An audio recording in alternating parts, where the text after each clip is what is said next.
दोघं भाऊ एक होत असतील तर त्याचं स्वागतच केलं पाहिजे. पण दुसरा महत्त्वाचा विषय की आम्ही नरेंद्र मोदी नाही, आम्ही अमित शहा नाही की दुसऱ्याचे घरं तोडायला जाणार.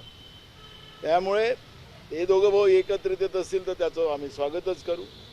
राहिलं या ज्या लोकल बॉडीज निवडणुका ज्या आहेत, या सगळ्या निवडणुका स्थानिक कार्यकर्ते, स्थानिक नेते या सगळ्यांसोबत विचारविमर्श करूनच त्याचा निर्णय आम्ही लोक घेणार आहोत.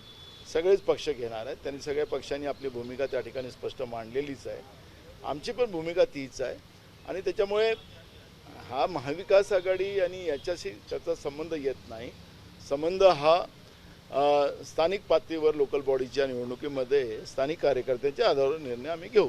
नानाभाऊ, प्रश्न याच्यासाठी महत्त्वाचा आहे की राज ठाकरेंनी उत्तर भारतीयांच्या संदर्भात घेतलेली भूमिका तुम्हाला मान्य आहे का, हा असा प्रश्न आहे. आणि ते सोबत आल्यानंतर तुमच्या पक्षाला फटका बसू शकतो, हा प्रश्न आहे. बघा, आम्ही आमचा त्यांच्या राज ठाकरे आणि आम्ही लढणार की नाही लढणार हा विषय आज नाही आहे. त्याच्यामुळे मी त्या प्रश्नाचं उत्तर आत्ता देणं काही बरोबर नाही आहे. त्याच्यामुळे आम्ही काही भाजप पण नाही आहो की आम्ही चक्की पिसिंग अजित पवार आणि मग त्याच अजित पवारवर बसून आम्ही सत्ता आणि सत्तेमधला मलाई खाऊ, हे काम आमचं नाही आहे. त्याच्यामुळे हा पिसिंग धंदावर चर्चा आम्हाला आत्ता करायची नाही आहे.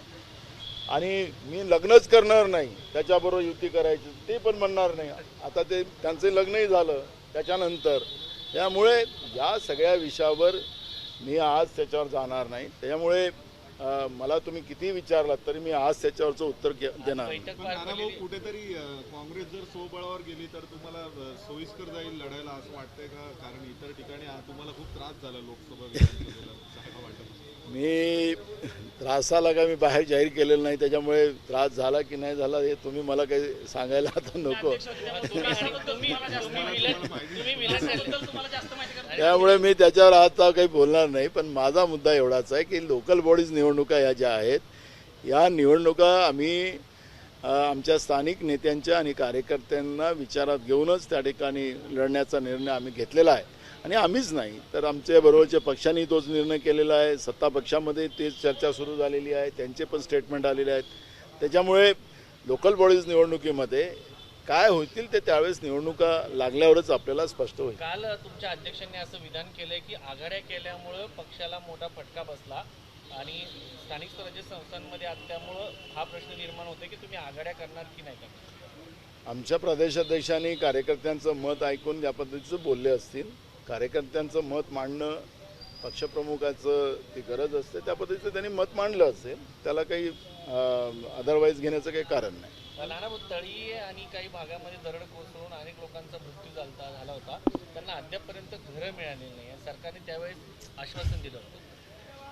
महाराष्ट्रामध्ये हे जे खोटारडं जे सरकार आहे, निवडणुकीच्या वेळेस मग लाडक्या बहिणीला फसवायचं, तरुणांना फसवायचं, शेतकऱ्यांना फसवायचं, दरड कोसळून जे तळी गावातली घरं बांधून देतो म्हणून सांगितलं, ते घरं अजूनपर्यंत दुसरा पावसाळा लागला अजूनपर्यंत घरं बांधून दिली गेली नाहीत.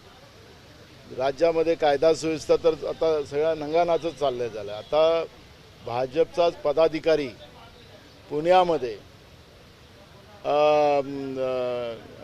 एका महिला पोलिसांवर तिथंच अतिप्रसंग करायला पाहतो आहे.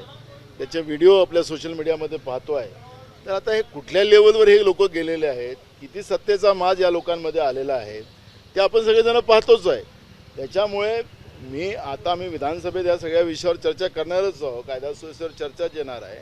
कारण की एक सक्षम अनुभवी 3 वेळेचा पार्टीला बनलेला मुख्यमंत्री आणि गृहमंत्री असलेला व्यक्तीच्या काळामध्ये या पद्धतीनं त्यांचेच पदाधिकारी, त्यांचेच आमदार या पद्धतीनं कायदा सुव्यवस्थाच बर्बाद करायला निघाले असतील तर जबाबदारी त्यांनी घेतलीच पाहिजे, जबाबदारी स्वीकारलीच पाहिजे गृहमंत्र्यांनी महाराष्ट्राच्या.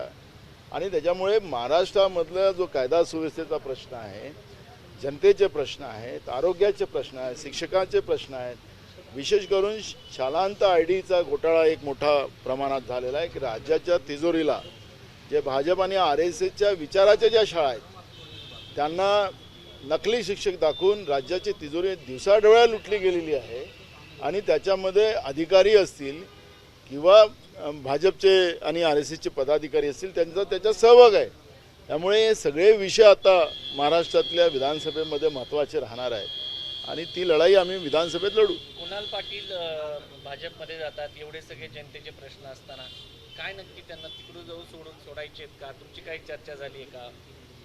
सगळे पक्षाच्या पातळीवर त्याची चर्चा झालेली आहे, पण ते कशासाठी जातात त्यांनाच विचारा. त्यामुळे मला त्यांच्यावर काही फार प्रतिक्रिया द्यायची नाही. बैठकीत काय निर्णय झालेले आहेत? पक्षाच्या संघटनेची चर्चा झालेली आहे आणि संघटनेच्या आधारावर पक्ष आणि त्या आधारावर जनतेचे प्रश्न घेऊन काँग्रेस कुठल्या पद्धतीने महाराष्ट्रात लढाई करेल त्या पद्धतीच्या अनेक चर्चा झाल्या. राहुल गांधी यांनी महाराष्ट्र विधानसभा निवडणुकीच्या संदर्भात काही आक्षेप घेतले होते, काही आकडेवारी सादर केली होती, खास करून प्रदेशाध्यक्ष आणि मुख्यमंत्र्यांच्या मतदारसंघासंदर्भात, आणि त्याच्या संदर्भात काही चर्चा झाली का? इतरही काही मतदारसंघ आहेत का असे? बिलकुल महाराष्ट्रामध्ये जवळपास महाराष्ट्रामध्येच घोळ लोकसभेच्या निवडणुकीच्या नंतर भाजपने ठरवून केलेला आहे आणि हे सगळे प्रश्न आज महाराष्ट्राच्या जनतेलाही कळायला लागलेले आहेत. राहुलजी असो आम्ही असो सातत्याने हे मुद्दे मांडतो आहे आणि या मुद्द्याला डायव्हर्ट करण्यासाठी निवडणूक आयोग, पण त्याचं उत्तर भाजप जे देते आहे, निवडणूक आयोगही खोटं बोलायला मागं पुढं पाहत नाही. आपण पाहिलं असेल की आम्हीच मागणी केलेली जी होती की संध्याकाळी 5 वाजताच्या नंतर जे मतदान झालेलं आहे त्या कोणत्या बूथवर झालेलं आहे, किती लाईन लागलेली होत्या, त्याचे फुटेजेस आम्हाला पाहिजेत. निवडणूक आयोग जसं नरेंद्र मोदी वारंवार खोटं बोलतात तसं निवडणूक आयोगसुद्धा खोटं बोलायला लागला की गोपनीयतेचा भंग होईल. मला एक कळत नाही की लाईन लागलेली आहे, कोणी कोणाला मत मारलेलं आहे ते आम्हाला बघायचं नाही आहे. लाईन कोणत्या बूथवर लागलेली आहे हे माहिती आम्हाला पाहिजे, तो अधिकार आमचा होता. पण 48 तासात निवडणूक आयोग आणि मोदी सरकारने रूल 93 बदलवण्याचं काम जे केलेलं आहे हे कशासाठी केलेलं आहे? काय माहिती लपवत आहे तुम्ही? लोकशाहीचा गळा घोटण्याचं पाप तर तुम्ही केलेलं आहे, पण जे रूल 93 तुम्ही बदलवलात याच्यामधलं एक गोष्ट स्पष्ट झालेली आहे की महाराष्ट्राच्या निवडणुकीमध्ये भाजपनीच नव्हे तर नरेंद्र मोदी आणि निवडणूक आयोगाने दोघांनी मॅच फिक्सिंग करून महाराष्ट्राच्या लोकशाहीचा गळा घोटलेला आहे. हे आता महाराष्ट्राची जनता पण बोलायला लागलेली आहे. पावसाळी अधिवेशन सुरू झाले, पण गेल्या काही दिवसांपासून अधिवेशनाचा जर कालावधी पाहिला तो कमी होत चाललेला आहे. हे तुम्हाला पाहिलं असेल की आजचं कामकाज आपण पाहिलं असेल की त्यांनी पुरवणी मागण्या आज मांडल्या. ह्या पुरवणी मागण्या मंजूर करायसाठीच अधिवेशन होते आहे का हा प्रश्न आता निर्माण झालेला आहे. सरकार मोठे आकडे बजेटमध्ये दाखवतात. पुरवणी मागण्यामध्ये 48 मागच्या वेळेस 76,000 कोटीची पुरवणी मागणी आली.